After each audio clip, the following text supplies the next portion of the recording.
তুর্কি আর সিরিয়ার ধ্বংসস্তূপের নিচে চাপা পড়ে আছে অসংখ্য মানুষ। তাদের উদ্ধারে পাশে দাঁড়িয়েছে বিশ্বের বিভিন্ন দেশ।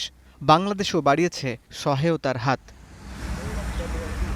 বুধবার রাতে উদ্ধার কাজে ব্যবহৃত সরঞ্জামাদি নিয়ে তুর্কির উদ্দেশ্যে রওনা দেয় ৪৬ সদস্যের একটি দল।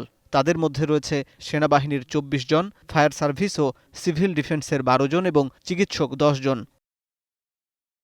বাংলাদেশ থেকে ৫,৫০০ কিলোমিটার দূরের দেশ তুরস্কে উদ্ধারকর্মী পাঠানোয় কৃতজ্ঞতা প্রকাশ করেন ঢাকায় নিযুক্ত তুর্কির রাষ্ট্রদূত। তুর্কি দূতাবাসে আয়োজিত এক সংবাদ সম্মেলনে আরও দক্ষ উদ্ধারকর্মী পাঠানোর আহ্বান জানান তিনি। And many countries around the world have responded with search and rescue teams, financial and in-kind assistance.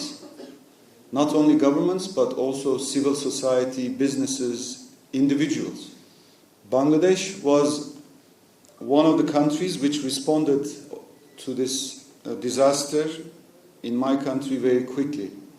তুর্কির প্রায় ৬,০০০-এর বেশি বাড়িঘর ও স্থাপনা বিধ্বস্ত হয়েছে বলে জানান দেশটির রাষ্ট্রদূত। এক অঞ্চল থেকে আরেক অঞ্চলে যাতায়াতের ব্যবস্থাও ঝুঁকিপূর্ণ উল্লেখ করে তিনি বলেন, এই মুহূর্তে খাবার, শীতের পোশাক, টর্চ লাইট এবং ঔষধের খুব প্রয়োজন। তাই বাংলাদেশি নাগরিকদের কাছ থেকে সহায়তার জন্য সামাজিক যোগাযোগ মাধ্যমে চালু করা হয়েছে টিকা ঢাকা নামের একটি group. We decided not to receive cash assistance but request everyone to deliver in-kind assistance through TIKA campaign. TIKA is our development cooperation agency. Mr. Mert Barış is representing TIKA. He's the program coordinator based in Bangladesh. So they started a campaign for in-kind assistance. We have a list of items that are needed, both medical and non-medical. এদিকে ভূমিকম্পে নিহত দুই দেশের নাগরিকদের স্মরণে বৃহস্পতিবার সারা দেশে পালিত হয় রাষ্ট্রীয় শোক।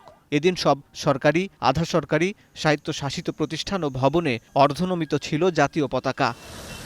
একই সাথে দেশের দুই প্রধান রাজনৈতিক দল আওয়ামী লীগ ও বিএনপি স্থগিত করে তাদের দলীয় কর্মসূচি। হাসিব বিল্লাহ, এখন, ঢাকা।